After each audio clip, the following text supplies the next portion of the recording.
Merci de votre fidélité sur Gay Afrique Télévision. Nous décryptons l'actualité encore à ce jour. Mesdames et messieurs, nous vous disons bienvenue à ce jour enfin que nous puissions vous mettre au parfait de l'actualité. La situation sécuritaire dans l'Est de la République démocratique du Congo reste d'actualité au menu de cette émission avec Jeanine Touali, qui est un journaliste chercheur. On essaiera de parler de ces licenciements des plus de 19 officiers de l'armée rwandaise qui ont été licenciés sur ordre de Paul Kagame. Ce sera le premier point dans cette émission. Le deuxième point, on parlera de ces renforcements des Ardieuf dans les territoires de Nyiragongo. La société civile de la province du Nord Kivu alerte dans ces coins. Et enfin, on parlera de ces Mouzalendo identifiés qui auraient ouvert les faits en direction du Rwanda ce jeudi 29 août 2024. Je reçois pour vous sur Gay Afrique Télévision, la télévision panafricaine, Jeanine Touali, qui est journaliste chercheur basé dans l'Est de la République démocratique du Congo. Bonjour Monsieur Jenny et bienvenue sur Gay Afrique Télévision. Pour nous, c'est l'honneur de vous recevoir encore. Bonjour David, merci à vous de nous associer justement à ces échanges ô combien patriotiques. Comment vous allez Monsieur Jenny? Nous allons bien, nous portons très bien justement. La situation reste toujours compliquée, mais on est obligé justement d'être au-dessus de tout ça pour jouer les rôles qui nous reviennent. La situation dans la ville de Goma, d'une manière sécuritaire, qu'est-ce que le téléspectateur Gay Afrique Télévision sont censés capter en ce début de cette émission? Bon, peut-être on peut dire que c'est une répercussion de tout ce qui se passe aux alentours de la ville. Les milliers qui, justement, les milliers autour de la ville, là, nous avons les territoires de Massissi, nous avons les territoires de Nyiragongo, même Rutshuru, parce que vous le savez, tous ces territoires, comme je viens de les citer, connaissent beaucoup de turbulences, connaissent beaucoup de difficultés, parce qu'il y a des affrontements qui sont toujours signalés entre l'armée et les agresseurs, les Rwandais, même au niveau de Nyiragongo, c'est là où on signale aussi un déploiement des troupes RDF. Donc avec tout ça, ça a des répercussions sur la sécurité interne au sein de la ville de Goma. Voilà pourquoi nous disons que la situation n'est pas aussi meilleure comme on pouvait le souhaiter. Il y a toujours des tueries, des vols. Bon, on peut dire les vols, c'est parmi peut-être les cas isolés dans une ville comme Goma, partout. Au monde, dans les grandes villes, il y a toujours des vols, mais à Goma, ça exagère parce que c'est suivi par des tueries en répétition. Et surtout des tueries où on exécute des gens, on cambriole des maisons, 40 voleurs qui entrent dans la maison et opèrent plus d'une heure en train d'opérer sans pour autant être inquiétés. Donc, à Goma, c'est compliqué et dans tous les quartiers, sauf les quartiers, les quartiers, les volcans, qui est réputé comme les quartiers beaucoup plus résidentiels où il y a justement les grandes institutions, les opérateurs économiques qui résident. Bon, je dirais peut-être les grands bureaux, quelques consulats, des ambassades, c'est au niveau du quartier Les Volcans. Mais là aussi, c'est là où les kidnappings s'effectuent beaucoup plus. Donc tous les quartiers, tous les 18 quartiers de la ville de Goma connaissent plusieurs défis en termes sécuritaires. Mesdames et messieurs, nous décryptons aujourd'hui la situation sécuritaire dans l'Est de la République démocratique du Congo. Comme je vous l'ai annoncé au départ de cette émission, qu'au Rwanda, au sein des Ardieuf, il y a un souci majeur qui règne à ce jour. Une information qui est tombée sur la table même aujourd'hui et nous y sommes là pour en parler. Son Excellence le Président de la République du Rwanda et commandant des forces armées rwandaises Ardieuf a licencié des forces armées Ardieuf, le général Martin Zabara, le colonel docteur Étienne Supérieur et subalternes, c'est-à-dire certains officiers supérieurs et d'autres subalternes. Il a également autorisé le licenciement et la résiliation des contrats de 195 autres gradés de la Ardieuf, donc de la force armée de la République du Rwanda. Cette décision tombe quelques heures après la grande rencontre de Paul Kagame avec les généraux et les officiers supérieurs des Ardieuf pour discuter des priorités du Rwanda en matière de paix et de sécurité. Résilience, Discriminatory Force of Rwanda, République démocratique, République of Rwanda. Monsieur Jeanine Touali, pendant que ça chauffe dans l'est du pays, pendant qu'il y a poursuite des dialogues au niveau de l'Angola, poursuite des pourparlers au niveau de l'Angola, pendant qu'il y a plusieurs cas qui continuent à se signaler dans l'est du pays, au Rwanda, on signale le licenciement de plusieurs RDF, plusieurs officiers au Rwanda. Pour commencer, cela peut être dit à quoi que Kagame se réveille un certain matin et il commence à résilier le contrat de certains et licencier certains officiers. Bon, on peut analyser ça sous plusieurs angles. D'abord, c'est vrai, vous venez de contextualiser cette information. Elle tombe au moment où, c'est vrai, il y a les poursuites des affrontements en République démocratique du Congo et nous les disons tous les jours, ce sont les militaires RDF qui sont en train d'agir sous le label M23 dans l'est de la RDC. Ça tombe au moment où Kinshasa et Kigali sont justement en train de discuter autour de la médiation angolaise, bien que la réunion pourra continuer en début du mois de septembre. Alors déjà, le contexte lui-même prouve que le mal est profond au sein de l'appareil sécuritaire au Rwanda. C'est au-delà des RDF. C'est vrai, ça s'est fait dans les RDF, mais je pense qu'il y a quelque chose qui se trame autour de ça. Il y a justement ce qu'on peut appeler anguille sur roche. Et Kagame veut éviter les conséquences plus néfastes pour lui. Parce qu'il est toujours... Il n'est pas naïf, ne vous en faites pas. Il est clairvoyant, Paul Kagame. Lorsqu'il voit la menace, il essaie un peu de l'écarter ou disons de la stopper le plus vite possible avant que cette menace n'atteigne toute une maison. Voilà donc Kagame ce qu'il fait. Et là, c'est d'abord, avant que Kagame ne décide justement de licencier ses officiers, il parle même de la radiation de contrats de plusieurs militaires. Parce qu'au Rwanda, plus de 195 militaires. Quand vous intégrez l'armée, vous signez un contrat. Justement, c'est un contrat de travail. Et on peut renouveler ça. Ça va dépendre justement de l'appréciation de la hiérarchie. Ça se fait au Rwanda. Alors, quand on parle de la radiation de tous ces militaires, ça veut dire le mal est profond. Tous ces officiers qu'on vient de licencier, donc c'était toute une branche avec les militaires avec lesquels ils étaient en train de collaborer. Alors, avant ça, il y avait une information qui a circulé.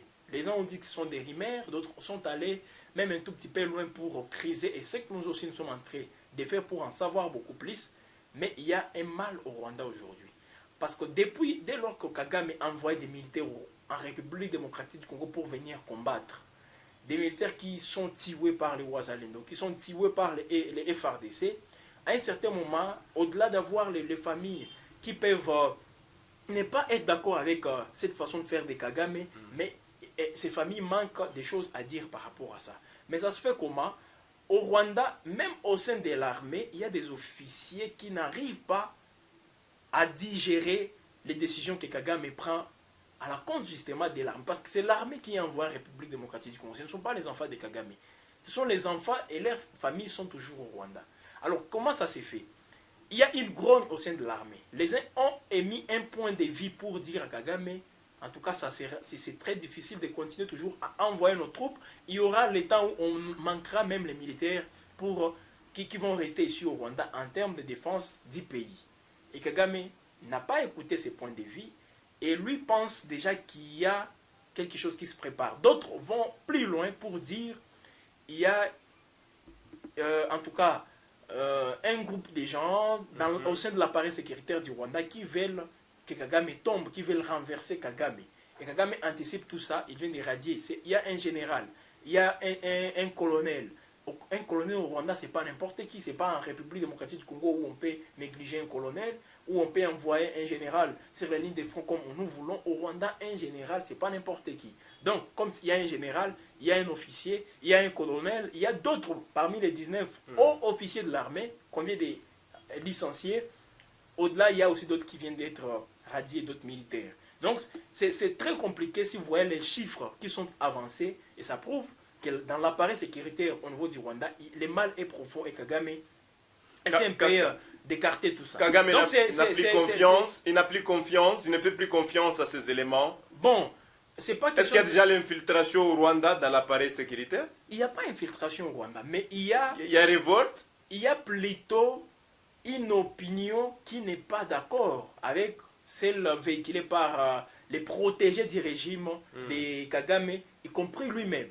Alors, ces officiers, aujourd'hui, n'arrivent toujours pas aussi à partager certaines décisions, ils n'arrivent pas à comprendre certaines décisions.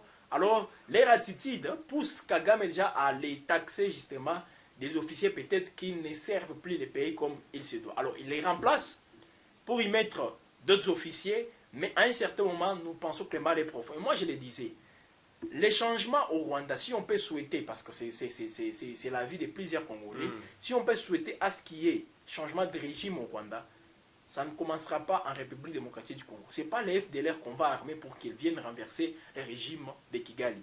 Les changements commencera au Rwanda. C'est au Rwanda qu'on verra ces changements. Alors pour que ces changements, si nous voulons qu'ils soient immédiats, ils doivent passer par l'armée, le RDF, l'appareil sécuritaire autour de Kagame. Mais ils ont voté Kagame, M. Jenny. Une chose qu'on n'arrive pas aussi à comprendre, Kagame a été voté à plus de 95%. En face de lui, il y avait qui? Qui était en face de lui comme challenger? Il y avait ses opposants. Est-ce que vous vous rappelez même des noms de ses opposants? Parce qu'ils ne pèsent pas entre Kagame et ses opposants. Fabriqués, ce sont des gens que Kagame lui-même a fabriqués. Mais ces Dieu font voter Kagame ici, c'est ça. Non, voter Kagame, parce que vous pensez qu'ils allaient voter ses opposants, et pourtant nous disons tous que ce sont des opposants fabriqués par Kagame. Donc, si vous votez pour les opposants, c'est toujours Kagame qui allait passer. Si vous votez pour Kagame, c'est toujours lui. Il avait le contrôle de toute la centrale électorale au Rwanda. Donc, c'était logique que Kagame passe. Donc, loin de nous de dire que ce sont des élections, moi je pense qu'il ne faut même pas faire allusion à ces... comment dire? À ces élections... c'est difficile même de les qualifier des élections. C'était donc des trucs qu'on a organisés entre amis pour justement des plébiscites. Voilà. Les plébiscites, ce ne sont pas des élections. Parce que plébiscite, vous pouvez même désigner dans une salle tel qui sera président de ces groupes. C'est comme ça que ça s'est fait. Alors, ce sont des plébiscites qui ont été organisés au Rwanda. Donc, l'un de nous, l'intention de les considérer comme les élections. Donc, moi, je pense les RDF, comme ça s'est fait au sein des RDF, ça ne veut pas dire que c'est une trahison. Ça ne veut pas dire que Kagame n'a pas contrôle de tout ça. Mais les gens veulent qu'il y ait le changement. Et comme les voix critiques ne sont pas les bienvenues au Rwanda, ne sont pas bien accueillies, voilà pourquoi Kagame agit directement par ses licenciements, agit directement par la radiation de tout ça. Voilà, avec tous ces signaux, peut-on dire aujourd'hui que Kagame est en train de partir vers sa chute? Est-ce qu'on peut dire ça aujourd'hui? Bon, avec tout ce que nous observons... Bon, ce que je peux affirmer, Kagame n'est pas dans son apogée. Il n'est plus dans son apogée. Il a longtemps régné au Rwanda depuis 2000 ans, officiellement. Il est président du Rwanda. Mais nous connaissons tous que depuis 1994, qu'il y a un régime, et Kagame était comme vice-président du pasteur Bizimungu. Donc, il est là, il a régné, il règne toujours à maître, mais à un certain moment, ne vous en faites pas. Voilà. Il y a l'apogée et il y a le déclin. Voilà, merci. Alors peut-être c'est vers le déclin de Kagame, parce qu'il y a des signaux qui nous montrent justement, et si vous essayez un peu de faire la comparaison... Parce que ça sont des informations, s'il vous plaît, qui ne pouvaient pas sortir du Rwanda, mais lorsque ça fouille déjà à l'extérieur... Ça n'arrive pas tous les jours que Kagame licencie les officiers comme ça.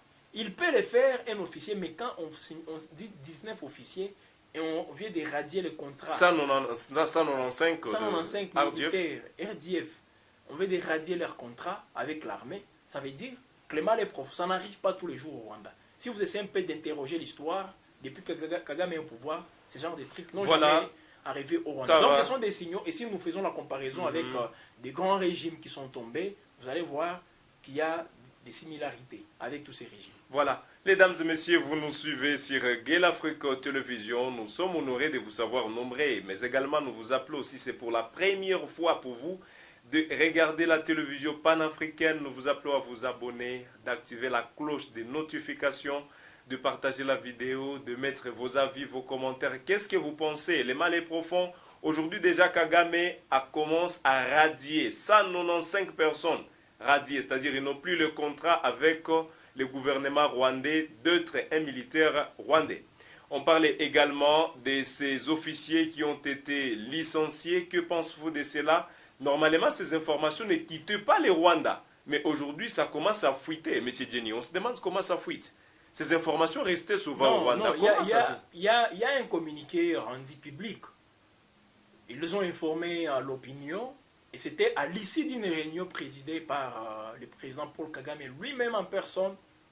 À ses côtés, on a vu les chefs d'état-major de l'armée rwandaise. Et je crois l'homme en tenue civile, ça doit être aussi son conseiller en matière de sécurité, je pense bien. Donc c'était toute une réunion stratégique à l'issue de laquelle justement cette information a été rendue publique. Donc c'est pas comme... Est-ce que le Rwanda est menacé? Est-ce qu'il sent une menace sur le Rwanda? Bon, c'est pas à dire que le pays est menacé. Peut-être qu'il pense que son Est-ce qu'il a peur au moins? C'est son régime qui est menacé. Est-ce qu'il a peur? Kagame. Il a peur, voilà pourquoi il anticipe. Il a peur. Alors je pense que cette façon d'anticiper pour lui est différente des autres manières pour lui d'agir. Voilà pourquoi j'ai dit, ça sort de l'ordinaire. Ce que Kagame a fait. Et comme ça sort de l'ordinaire, ça risque de tourner peut-être contre lui ou soit continuer toujours à régner à maître. Parce que derrière ces officiers, derrière ces militaires, il y a d'autres. Donc, c'est une grogne qui est en train de s'amplifier au sein de l'armée rwandaise. Et comme elle s'amplifie, elle risque aussi d'être beaucoup plus fatale dans les jours à venir. Et vous-même, vous allez voir les conséquences. Peut-être les Congolais vont se réjouir de toutes les conséquences, mais laissons les temps au temps. Est-ce que c'est là... Voilà. Kagame, je disais, Kagame, voilà. C'est un félin. C'est un animal politique. Donc, il anticipe les événements. Les pires événements, il sait toujours les anticiper. Il essaie un peu de voir de loin. Donc, en fait, il peut se rattraper dans cette situation, mais c'est une première au Rwanda. Voilà pourquoi nous disons ça risque d'être beaucoup plus fatal. Les chances pour que ça soit fatal au Rwanda, à Kagame, et surtout à son régime, c'est que les chances, c'est à beaucoup de pourcentage par rapport aux chances de les voir justement s'en sortir indemnes. Pensez-vous que cela ne va pas créer une frustration au sein de ceux-là qui ont été licenciés? Bon, ça peut créer des frustrations, mais ne vous en faites pas. L'appareil sécurité au Rwanda, il a des services de renseignement qui jouent pleinement leur rôle. Ces gens seront toujours surveillés parce que si une fois vous dites des frustrations, c'est qu'ils arrivent à agir aussi contre les régimes de Kagame. Et là, ça sera... on peut dire une grogne encore supplémentaire, ça sera en tout cas une tension au sein même du pays qui risque quand même de créer ce qu'on appelle des putsch. Oui, est-ce qu'ils ont les nécessaires pour arriver à ça? Nous ne croyons pas. Voilà. Mais toutes les hypothèses sont possibles. Merci beaucoup. On va encore se rendre, on va alors se rendre dans les territoires de Nyiragongo, près de Goma, et c'est par là on pourra mettre fin à cette émission. Mesdames et messieurs, on parle de renforcement des personnes civiles, des personnes militaires dans les territoires de Nyiragongo. Monsieur Jenny, on ne sait pas si vous aviez déjà suivi cette information de la société civile qui alerte sur la présence des troupes rwandaises, mais également de civils qui traversent via le niveau de Kibumba. On signale même qu'ils sont en train d'installer leur position pour menacer la ville de Goma. Est-ce que c'est vrai? Cette information s'est vérifiée? Vous êtes chercheur, vous êtes également journaliste. Qu'est-ce que vous avez à dire à cela? Quelles sont vos analyses? Et est-ce qu'aujourd'hui, il y a déjà une menace qui pèse tellement sur la ville de Goma qui pourrait nous mener, si et seulement si les cas restent ainsi, à la chute de cette ville touristique? La menace pèse toujours sur Goma. Nous connaissons tous, ça fait déjà plus de 2 ans qu'il y a cette menace sur Goma. L'ennemi a tenté à maintes reprises pour prendre Goma et aujourd'hui il multiplie d'autres stratégies. Voilà pourquoi on parle d'un déploiement des militaires rwandais. On a dit plus de 9 camions déployés à Kibumba. Kibumba, c'est le chef-lieu du territoire de Nyiragongo, au nord de la ville de Goma. Voilà. On peut quitter Goma à pied et arriver à Nyiragongo. Donc, c'est très sensible. Et ils sont en train de se déployer. Ce n'est pas pour aller alimenter les lignes de front à Massissi, à Rutshuru ou à Lubero. C'est justement pour encore attaquer la ville de Goma. Ils veulent créer d'autres conquêtes pour avoir la ville de Goma. C'est ce qu'ils veulent faire. Donc, il faut faire attention. Et moi, je pense les FRDC, les Wazalendo qui sont autour, à Kibumba, près de Kibumba, à Nyiragongo, près de Kibumba, doivent être toujours vigilants. Parce que l'ennemi veut lancer encore les offensives pour voir si il va arriver ici à Goma et contrôler toute la ville. Donc il faut faire très attention par rapport à ça. On finit par ces Mouzalendo identifiés qui auraient lancé des tirs au niveau des petites barrières. Il y a eu échange de tirs entre les Ardieuf et ces Mouzalendo qui a été identifié comme celui-là. Quelles sont vos analyses face à cette situation? Bon, c'est toujours observé au niveau la frontière avec le Rwanda, où il y a, c'est vrai, déjà des frustrés qui viennent, même certains civils qui sont fâchés, quelques militaires. Là, on parle des Muzalendo. Donc, c'est un cas qui vient s'ajouter parmi autant de gens enregistrés. Et ça prouve justement qu'il y a l'escalade des tensions entre le Rwanda et parce qu'on se rappelle, il y a un autre militaire qui était parti là-bas un jour. Voilà pourquoi je parle, c'est toujours, ça prouve qu'il y a toujours des tensions entre les deux pays, parce que ce genre de choses n'arrivent pas tous les jours, mais ça arrive parce qu'il y a tension entre la RDC et le Rwanda. Pensez-vous qu'il y aura un jour des personnes venues de la RDC qui pourraient s'incarcer au Rwanda pour semer également des ordres ainsi? Bon, je ne sais pas, ça peut arriver, parce que je ne peux pas encourager aussi cela. Nous devons finir avec le Rwanda, nous devons en finir comme il se doit, par la voie militaire, par la voie diplomatique. Ces incursions, pour moi, ne peuvent pas arriver, mais elles arrivent parce qu'il y a une frustration. Et les gens sont frustrés parce que le gouvernement peut-être n'agit pas comme il devrait le faire.